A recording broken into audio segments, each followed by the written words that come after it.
Bharatiya Janata party पर तंज कसने के अंदाज में पोस्ट करते हुए लिखा कि बीजेपी ने 2019 में बीफ एक्सपोर्ट करने वाली कंपनी से नवरात्रि और दशहरा के बाद ही इलेक्टोरल बॉन्ड लिया। कुछ इसी तरह से यूट्यूबर ध्रुव राठी ने भी एक वीडियो में बताया कि बीजेपी ने बीफ एक्सपोर्ट करने वाली कंपनी से करोड़ों का चंदा लिया। और इस दौरान ये दो महान हस्तियां हैं इस सदी की, 21वीं सदी की सबसे महान हस्ती दो ही पैदा हुई है, उससे ज्यादा कोई महान है ही नहीं। अच्छा, ये तो फिर भी ठीक है, इनसे ज्यादा महान तो इनके फॉलोअर हैं, जो इनका वीडियो, इनकी न्यूज, इनकी खबरें तब देखते, पढ़ते, सुनते हैं जब अपना दिमाग निकाल के साइड में रख देते हैं। उनके सामने आप कितना भी कहते रहो कि ये काला है, सफेद नहीं है, वो कहेंगे नहीं सफेद है, इन्होंने बताया था सफेद है। ऐसे हैं। मैं हैरान होता हूं ऐसे लोगों की बातें सुन के। कई लोग कमेंट करते हैं, कई लोग चर्चाएं करते हैं, तो मैं तो उनके एक तरीके से कमेंट को देख के हैरान हो जाता हूं कि इसको क्या जवाब दिया जाए। ये बेचारा अब इतनी सुध खो चुका है अपनी कि ये एक इंसान है, ये खुद भी सोच सकता है, ये भूल चुका है कि इसके पास भी दिमाग है। लिटरली ज़ॉम्बीज बना दिया इन लोगों ने, ज़ॉम्बीज। अच्छा, जय हिंद, वंदे मातरम। दोस्तों, मित्रों, भाई और बहन, आज की वीडियो में आपका बहुत बहुत स्वागत है। और आज का वीडियो जैसे कि आपने देखा कि रवीश कुमार और महान हस्ती ध्रुव राठी, जिनके कहते हैं बहुत मिलियन सब्सक्राइबर हैं और उनके व्यूज भी कहते हैं बहुत मिलियंस में आते हैं, जनता उनकी फेक न्यूज को वैसे ही सुनती है कि अपना दिमाग निकाल कर साइड रख देती है और फिर उनके वीडियोस को देखती है और फिर बोलती है वाह वाह वाह वाह ध्रुव राठी जी, आपने तो कमाल कर दिया, आपने तो एक्सपोज कर दिया, आपने तो ये कर दिया, आपने तो वो कर दिया। लेकिन दोस्तों, आज के इस वीडियो में आप बने रहिए, हम आपको ऐसे ही कुछ वीडियो दिखाएंगे, कुछ फैक्ट्स दिखाएंगे जो इस ध्रुव राठी नाम के शख्स को एक्सपोज कर देंगे। तो वीडियो में बने रहिए। और दोस्तों, अगर चैनल को सब्सक्राइब नहीं करा है तो चैनल को सब्सक्राइब जरूर कीजिए। राजनीतिक हत्याएं आम बात हैं। क्यों शांत हो गए? अब नहीं बोलोगे लोकतंत्र और संविधान खतरे में है? पश्चिम बंगाल में रामनवमी के जुलूस पर हमला हो जाता है। एनआईए की टीम आतंकवादी को पकड़ने जाती है तो एनआईए की टीम पर हमला हो जाता है। ईडी जांच करने जाती है तो ईडी की टीम पर हमला हो जाता है। और पश्चिम बंगाल में चुनाव के समय राजनीतिक हत्याएं आम बात हैं। और संदेश खाली में औरतों के साथ शाहजहां शेख ने क्या किया, ये किसी से नहीं छिपा है। शिक्षक भर्ती घोटाला हुआ, हाई कोर्ट को दिख गया और 25,000 से ज्यादा अवैध तरीके से बने शिक्षकों को नौकरी से हटा दिया और बोला जितने महीने की तनख्वाह लिए हो ब्याज सहित वापस कर देना। पर यहां लोगों को नहीं दिखता।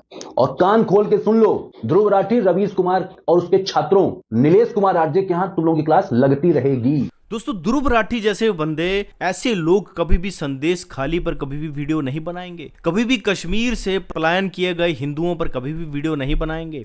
ये लोग हमेशा एक तरफा बात करते हैं और जो भी ये बात करते हैं वो फैक्ट पे आधारित नहीं होती है। बाद में ये पता लगता है कि ये लोग फेक न्यूज फैला रहे थे। संदेश खाली में क्या हुआ, बंगाल में क्या हुआ, इसको जानने के लिए आप ये वीडियो जरूर देखिए। तू महिला है तो उठा लीजिए रात में और कार्यालय पर उसके साथ बदसलूकी कीजिए। एक आदमी की जुबान बोली, मत दीजिए। जुबान क्रिमिनल का कोई धर्म नहीं होता। और कम्युनल बोलने नहीं देंगे पुलिस वाले पर हुआ ना वहां पर आपसे आवाज उठाइए क्या? ये कोई बात नहीं, सुनना पड़ेगा, सुनना पड़ेगा, पूरी बात सुननी पड़ेगी। ये अन्याय है, ये अन्याय है, धर्म की गलती है। बोल, एक मिनट नहीं बोल पाया, आप भी बोले। एक सेकंड, ये अन्याय है, एक सेकंड। मैं व्यूअर्स बताता हूं, मैं आपको बताता हूं कि क्या हुआ है संदेश खली के अंदर और बताना जरूरी है। और अच्छा हुआ आपने इस बात का जिक्र करा। इन दिनों पूरे देश ने किसानों की हक की चर्चा करी है और किसानों के हक की चर्चा करी है और चर्चा होनी भी चाहिए जी, बिल्कुल किसानों की चर्चा हो। लेकिन अब आपको मैं बताता हूं कि एक राज्य ऐसा है इस देश के अंदर जिसका नाम है बंगाल, पश्चिम बंगाल। वहां पर इलाका है संदेश खली। वहां पर क्या हो रहा है आप हैरान हो जाएंगे, वो सुनकर आपके रोंगटे खड़े हो जाएंगे। आरोप है कि यहां की महिलाओं के साथ टीएमसी के लोग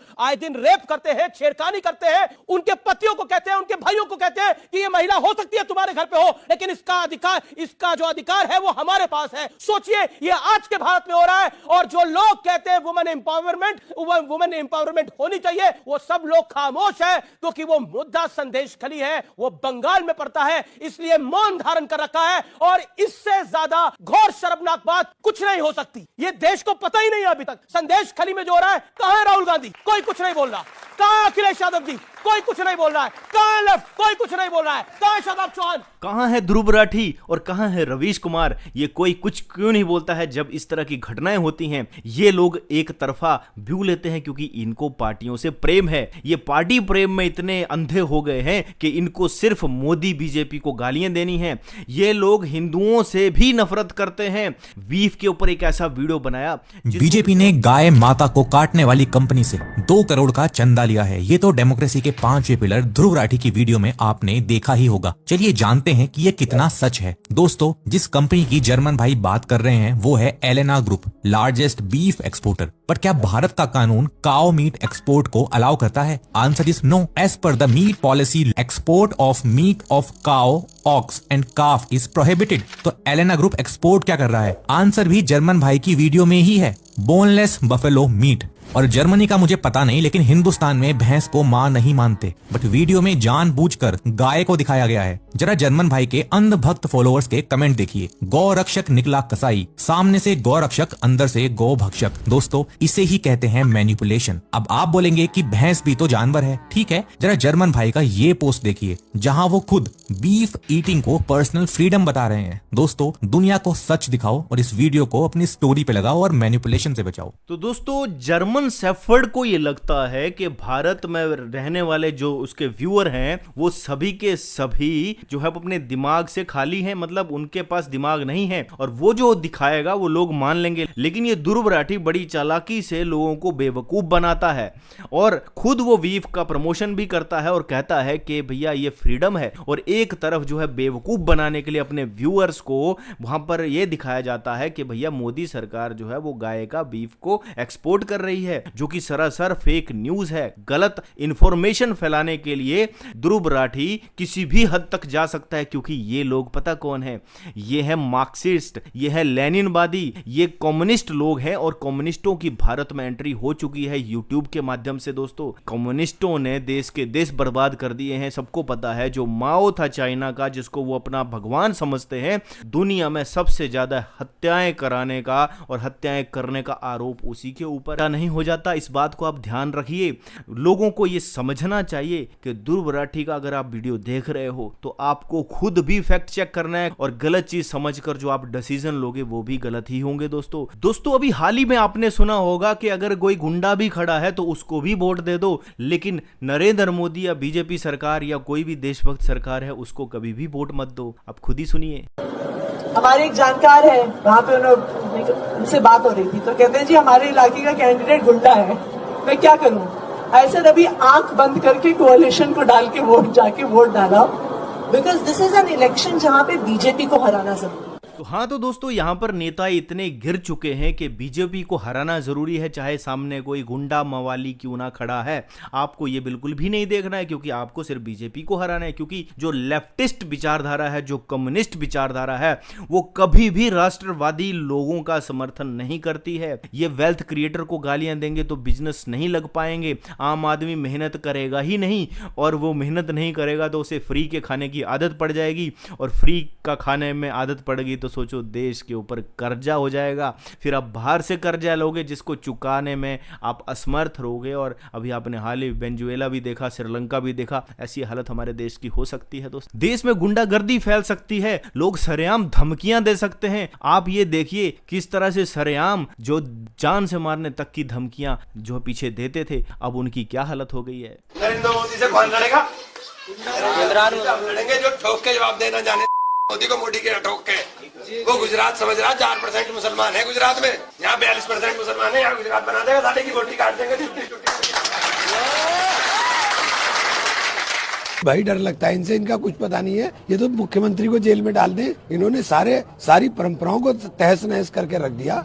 इन्होंने ऐसा हाल कर दिया देश के अंदर, बोलते हुए आदमी को डर लगने लगा कि क्या बोले क्या ना बोले। अभी व्यक्ति की आजादी संविधान ने दी, ये बोलते हुए डर लगे चाहे जो बोले, लेकिन दूसरा कुछ भी बोलेगा तो पकड़ करके इलाज तो कर ही देते हैं। फ्रीडम ऑफ एक्सप्रेशन के नाम पर जान से मारने की धमकियां देना, क्या ऐसा हमारा संविधान कहता है? कि हमारा संविधान ये कहता है कि किसी को माँ बहन की गालियां दो? कि हमारा संविधान ये कहता है कि बोटी बोटी काट देंगे? ऐसी चीजों को क्या आप फ्रीडम ऑफ एक्सप्रेशन समझते हैं? अपनी बात को कहो, सरकार के ऊपर क्वेश्चन उठाओ। बेरोजगारी बढ़ रही है तो उसके ऊपर भी क्वेश्चन उठाओ, महंगाई बढ़ रही है तो उसके ऊपर भी क्वेश्चन उठाओ, लेकिन जान से मारने की धमकियां देना, ये जो है फ्रीडम ऑफ एक्सप्रेशन नहीं है। भारत तेरे टुकड़े होंगे, ऐसी बातें बोलना ये फ्रीडम ऑफ एक्सप्रेशन नहीं है। आपको अगर किसी को क्रिटिसाइज करना है तो एक अच्छे वे में क्रिटिसाइज करो, ना कि गालियां और धमकियां देकर। इसको फ्रीडम ऑफ एक्सप्रेशन नहीं कहा जाता है। दोस्तों, यह बेचारा बार बार आपको यह भी बताता है कि देश का युवा बेरोजगार है, उसका माइंड वॉश कर दिया गया। इससे मैं सहमत हूं।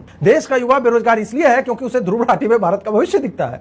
ध्रुव राठी फैन बॉयज को लगता है कि किसी भी वीडियो में एक्सप्लेन्ड बाय ध्रुव राठी लिखा हुआ है तो उसे आईएसआई का मार्क मिल जाने जैसा है। वहीं उसके विरोधियों को भी यह लगता है कि किसी भी वीडियो में एक्सप्लेन्ड बाय ध्रुव राठी लिखा हुआ होना उसे आईएसआई मार्क मिल जाने जैसा ही है। You know what I mean. देश का युवा बेरोजगार इसलिए है क्योंकि वो राठी का वीडियो देखकर अपनी बेरोजगारी पर ठप्पा तो पा जाता है, पर वो बाहर निकलकर न मुद्रा लोन ले पाता है, न कोई विचार सोचता है, न किसी उद्यम में मस्तिष्क लगाता है। वो केवल घर पर बैठकर इस बात की संस्तुति करता है कि वो बेरोजगार है और रवीश कुमार भी यह मानता है कि वो बेरोजगार है। उसे अपनी बेरोजगारी के दुख से अधिक इस बात से सुख मिलता है कि रवीश और राठी जैसे लोग उसे यह बता रहे हैं कि वो बेरोजगार है और मोदी इसका कारण। वह कभी घर से बाहर निकलकर धूप में अपना सर्टिफिकेट नहीं देखता कि उसने किस कॉलेज में पढ़ाई की, कौन सी परीक्षा दी, कब उत्तीर्ण हुआ, कौन सा उद्यम करने का प्रयास किया, कहां पैसा लगा, कौन सा परिश्रम किया। नहीं, बिल्कुल नहीं। यह कांग्रेस के समय के पढ़े हुए बेरोजगारों को बताता है कि आप 35 के हैं फिर भी आपकी नौकरी नहीं, इसका जिम्मेदार मोदी है। यही सब करना था तो फिर सरकार क्यों बदला, ये उसका लॉजिक है। ऐसा युवा यही सोचता है कि चूंकि मोदी सरकार आई है तो नौकरी उसके घर पर BMW में बैठकर आएगी और उसके गालों पर दीपक किला पर दिखाए गए पान से गलसेकी करेगी। दोस्तों, बेरोजगारी की समस्या है। अगर आप बेरोजगार हैं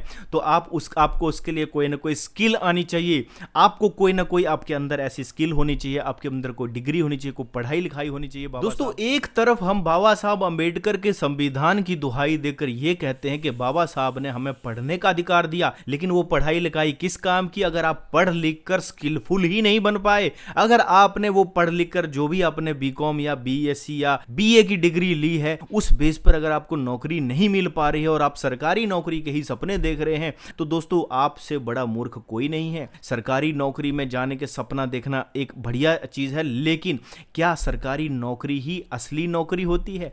क्या अपना कोई काम धंधा या प्राइवेट नौकरी क्या नौकरी नहीं होती? विपक्षी पार्टियों के द्वारा और लेफ्टिस्ट विचारधारा के द्वारा बना दिया गया है कि भैया नौकरी तो सिर्फ सरकारी जॉब ही है। सरकारी जॉब की तरफ मत देखिए, आप खुद को स्किलफुल बनाइए, फिर नौकरी की आपको कमी नहीं है। दोस्तों, क्लिप काटकर फेक न्यूज फैलाने के लिए कुख्यात मोहम्मद जुबैर ने भारतीय जनता पार्टी पर तंज कसने के अंदाज में पोस्ट करते हुए लिखा कि बीजेपी ने 2019 में बीफ एक्सपोर्ट करने वाली कंपनी से नवरात्रि और दशहरा के बाद ही इलेक्टोरल बॉन्ड लिया। कुछ इसी तरह से यूट्यूबर ध्रुव राठी ने भी एक वीडियो में बताया कि बीजेपी ने बीफ एक्सपोर्ट करने वाली कंपनी से करोड़ों का चंदा लिया और इस दौरान ध्रुव राठी गायों के बीच खड़ा था। सोशल मीडिया पर अक्सर चर्चाओं में रहने वाले खान सर ने भी इस तरह का दावा किया। खान सर की एक वीडियो वायरल हो रही है जिसमें वो कहते हैं, इलेक्टोरल बॉन्ड, बीफ बेचने वाली, गाय भैंस का मीट बेचने वाली कंपनी 250 करोड़ रुपए चंदा दे रही है। इन फेक न्यूज पेडलर्स का कहना है कि अलाना ग्रुप से बीजेपी ने चंदा लिया और अलाना ग्रुप गाय का मांस निर्यात करती है। इससे कंफर्म करने के लिए हमने अलाना ग्रुप की वेबसाइट खंगाली, जिसके बिजनेस सेगमेंट वाले कॉलम में ये स्पष्ट उल्लेख किया गया है कि अलाना ग्रुप विश्व भर में 70 से अधिक देशों में फ्रोजन हलाल बोनलेस भैंस का मांस निर्यात करने वाली सबसे बड़ी कंपनी है। इस वेबसाइट में कहीं भी गाय के मांस का उल्लेख नहीं है। आपको बता दें, अलाना ग्रुप एक भारतीय कंपनी है जो 1865 में स्थापित की गई। इस कंपनी को भैंस के मांस का सबसे बड़ा निर्यातक माना जाता है। इसीलिए ये कहना कि गाय का मांस बेचने वाली कंपनी से भाजपा ने चंदा लिया एक फेक न्यूज है। दोस्तों, ध्रुव राठी जैसे लोगों को फंडिंग होती है। दोस्तों, ये माओवादी विचारधारा और ये लेफ्टिस्ट विचारधारा जो कम्युनिस्ट विचारधारा है, इसको भारत में फैलाने के लिए इनको पैसे भी दिए जाते हैं और ये लोग पैसे के खातिर जो है वो पाकिस्तान जिंदाबाद के नारे भी लगाते हैं। खुद ही सुनिए। पाकिस्तान जिंदाबाद, पाकिस्तान जिंदाबाद। मैं जो भी आज कर रही हूँ वो सिर्फ मैं नहीं कर रही हूँ, मैं सिर्फ इसका फेस बन गई हूँ मीडिया के बदौलत से। लेकिन मेरे पीछे बहुत सारे एडवाइजरी कमिटीज काम करते हैं और वो जो एडवाइजेस देते हैं कि आज स्पीच में ये बात करना है, ये पॉइंट्स है। कंटेंट टीम काम करती है, बहुत सारे सीनियर एक्टिविस्ट बात करते हैं। मेरे माँ बाप बोलते हैं कि ऐसे बोलना है, ऐसे करना है, इधर जाना है। तो दोस्तों, ये कम्युनिस्ट विचारधारा के लिए पैसे दिए जाते हैं। और आप सुनिए, जैसे ध्रुव राठी कहते हैं कि जो नंबर 1 स्टेट है भारत की वो केरला है, लेकिन जब फैक्ट चेक किया तो कुछ और ही निकला। कौन सी स्टेट नंबर 1 पे आती है? आप जवाब इसका गेस कर ही सकते होंगे। इसका जवाब है केरला। राठी केरल को इंडिया का बेस्ट स्टेट बता रही हैं, लेकिन मीडिया रिपोर्ट्स केरल की कुछ और ही तस्वीर पेश कर रही है, क्योंकि ये रिपोर्ट्स बड़े बड़े अक्षरों में बता रही हैं कि केरल एक बड़े फाइनेंशियल क्राइसिस से जूझ रहा है। केरल के ये क्राइसिस इतने बढ़ गए हैं कि राज्य की विजन सरकार के पास अपने कर्मचारियों को सैलरी देने तक के पैसे नहीं है। शीर्ष अदालत द्वारा केरल सरकार को फटकार लगाते हुए कहा गया है कि अपने आर्थिक कुप्रबंध और दुर्दशा के लिए वो खुद ही जिम्मेदार है। अब सवाल है कि वित्तीय रूप से सर्वाधिक अस्वस्थ राज्य केरल ध्रुव राठी को बेस्ट स्टेट क्यों नजर आया?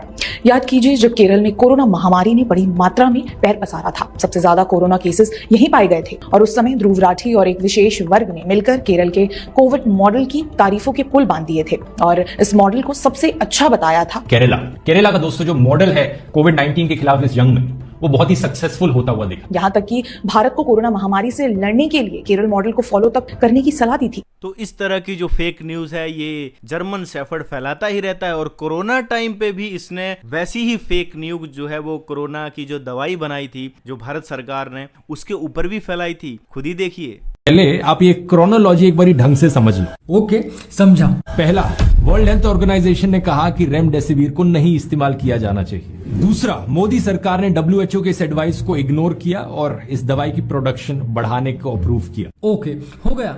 अब मेरी बात मत सुन, तू खुद तेरी बात सुन ले। कुछ रिसर्च ने यह बताया है कि मे बी रेमडेसिविर मदद करता है ड्यूरेशन ऑफ इलनेस को कम करने में, अगर उसे सही टाइम पर दिया जाए। सुन ली, अब तेरा ट्वीट भी तू खुद पढ़ ले। पढ़ लिया?